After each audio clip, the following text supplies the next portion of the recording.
It's nice and quiet. And let's wash the old liner brush. Now, let's take, maybe there's a little stone laying here on the beach. And I'll use the small edge of the knife and we'll just put a happy little stone right here. Just a little one. And I'll take a little bit of burnt umber, just a little burnt umber, and go right back and lay a little highlight on that stone. Just a little light playing through there, and maybe a little underneath.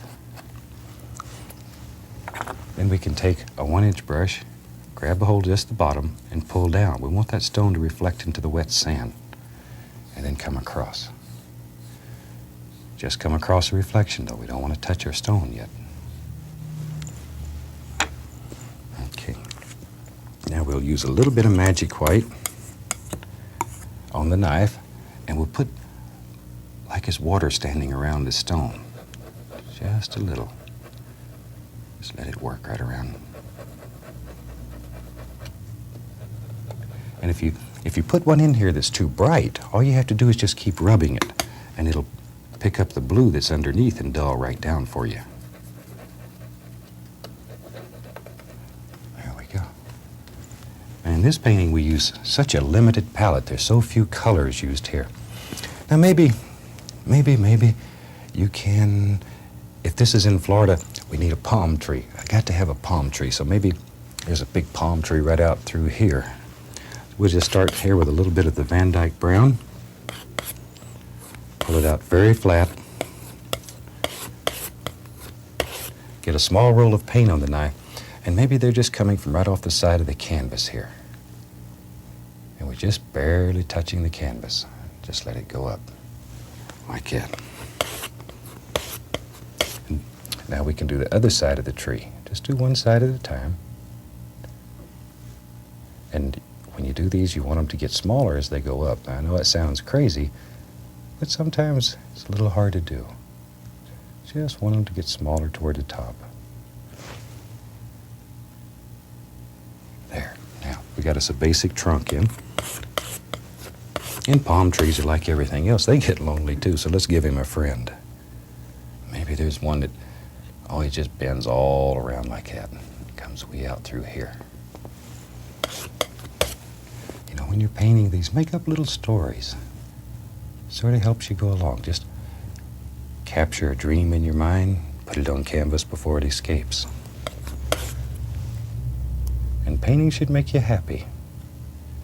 Should always make you happy. And if painting teaches you nothing else, it'll teach you to look at nature, to see the fantastic beauty that's around us every day, that we take for granted. Take a little time, stop and look at it. There. There's a million things to paint. All you have to do is look around. And we'll try to show you how to paint them. What you paint's up to you. Okay, now we got us a basic little trunk right there. Let's take a little bit of white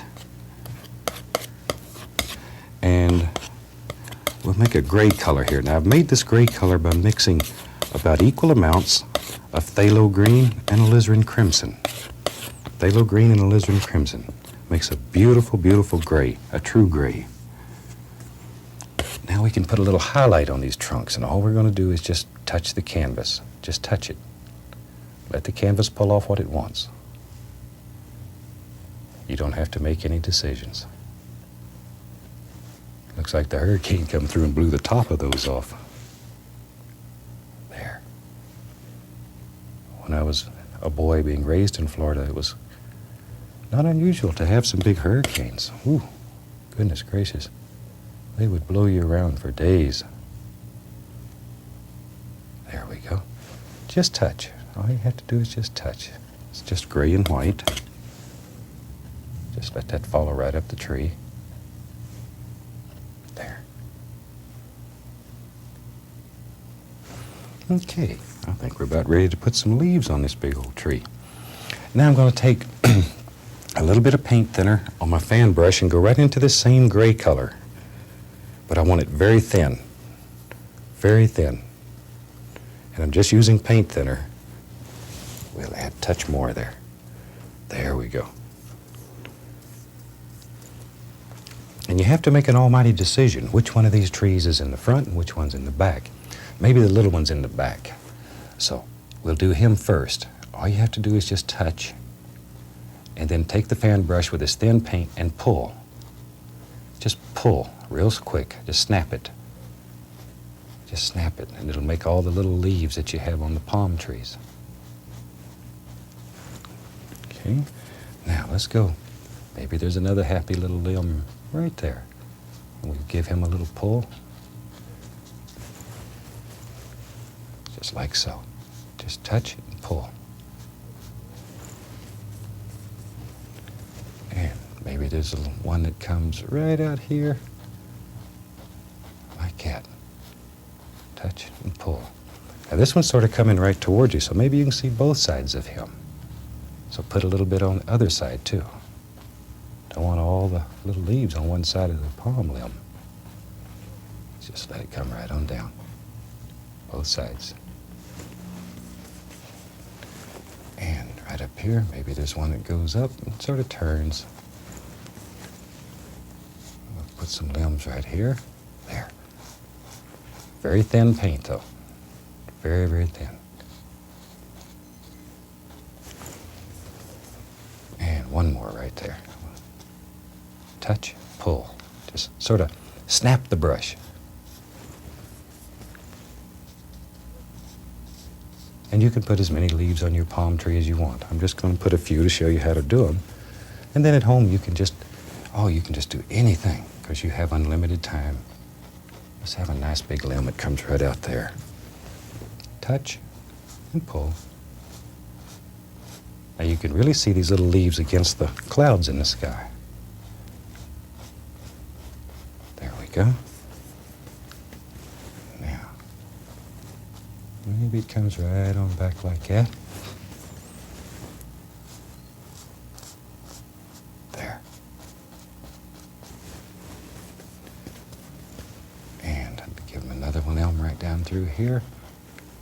Just touch, pull. These are very loose. Okay, here's a little one up here. Maybe there's just a little one growing right there.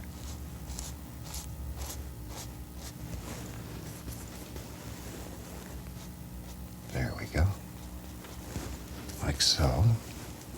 We'll put a little bit on the other side. Maybe there's another one right there, right there.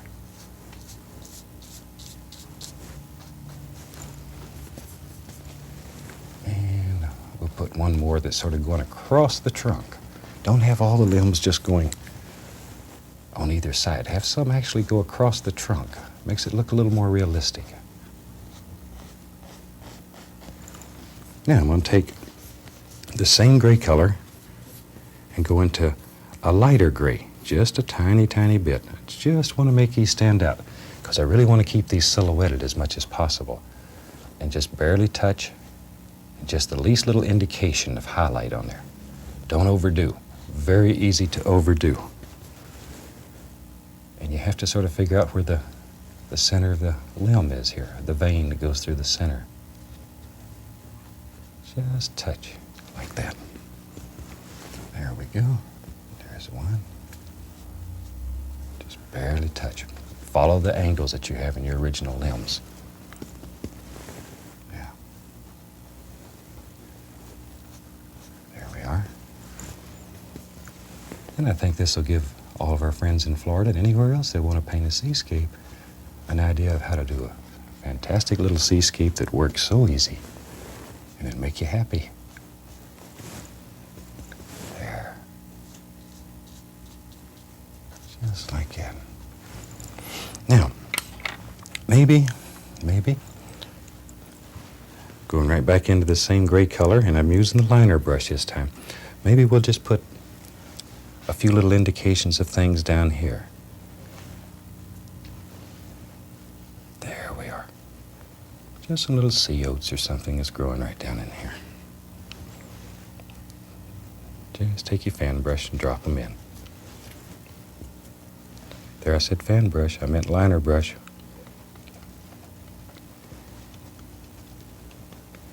And when you're at home painting, you can put a lot more detail. You could put a little beach in here. Okay, let's take and just use a liner brush here, and we'll put some little tops on some of these. Make them look like little sea oats. There, that's all there is to it. Knew you could do it.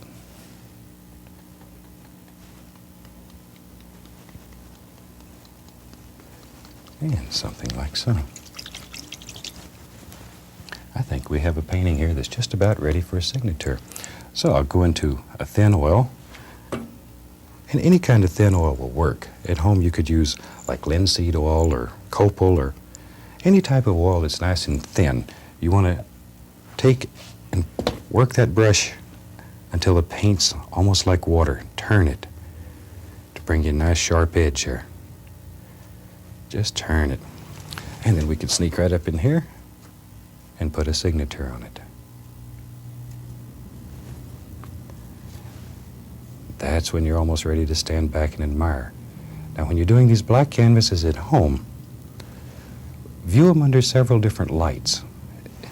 It's unbelievable what happens when you change the light sources. These paintings are almost like having two in one. Now, next week we'll use a white canvas. So if you're painting along with us, have your canvas ready, your easel set up, and we'll do a fantastic painting together. Until then, from all of us here, happy painting. God bless.